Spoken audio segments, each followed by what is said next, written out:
અંકલેશ્વરના ગડખોલ સ્થિત ભાવના ફાર્મના એક ભાડાના ફ્લેટમાં રહેણાંક વિસ્તારની આડમાં ચાલી રહેલા મ્યાઉ મ્યાઉ એમડી ડ્રગ્સ નિર્માણના કાળા કારોબારનો સુરત અને દિલ્હી ડીઆરઆઈના સંયુક્ત ટીમે પર્દાફાશ કર્યો છે। ચોક્કસ બાતમીના આધારે પાડવામાં આવેલા આ દરોડામાં ડીઆરઆઈએ પ્રોસેસ લેબ સીલ કરીને ડ્રગ્સ કેમિકલનો જથ્થો તથા ₹21 લાખ રોકડા જપ્ત કરી 3 કેમિકલ એક્સપર્ટની ધરપકડ કરી છે। અંકલેશ્વરની સ્થાનિક પોલીસની નાક નીચેથી જ દિલ્હી સુરત ડીઆરઆઈએ કરેલી આ કાર્યવાહીથી પોલીસ બેડામાં સન્નાટો વ્યાપી ગયો છે।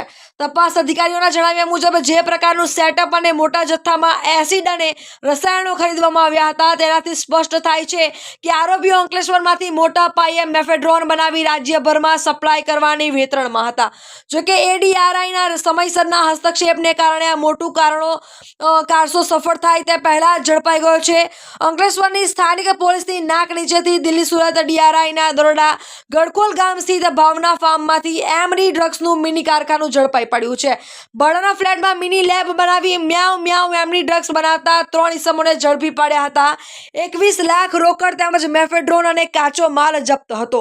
ફ્લેટ સીલ કરી ગુરુવાર સુધીના રિમાન્ડ મેળવ્યા હતા। 3 મહિના પહેલા ભાડે રાખેલા ફ્લેટમાં જ પ્રોસેસ લેબ બનાવવામાં આવી હતી। અંકલેશ્વરમાં અગાઉ પણ લાઈફ સેવિંગ દવાઓના નિર્માણની આડમાં ગેરકાયદેસર ડ્રગ્સ બનાવવાના નેટવર્ક પકડાઈ ચૂક્યા છે।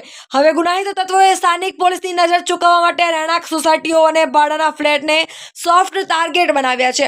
કેમિકલ એક્સપર્ટનું આ નેટવર્ક રાજ્યભરમાં ડ્રગ્સ સપ્લાય કરે તે પહેલા જ ડીઆરઆઈએ કાવતરું નિષ્ફળ બનાવ્યું છે, જેમાં આંતરરાજ્ય ડ્રગ્સ કાર્ટેલ બહાર આવવાની શક્યતા છે। ડીઆરઆઈના દરોડા પકડાયેલા આરોપીઓ અમાન મંડલ, અભિષેક યાદવ અને બિટ્ટુ પટેલ ત્રણેય કેમિકલ પ્રોસેસિંગના નિષ્ણાંત છે।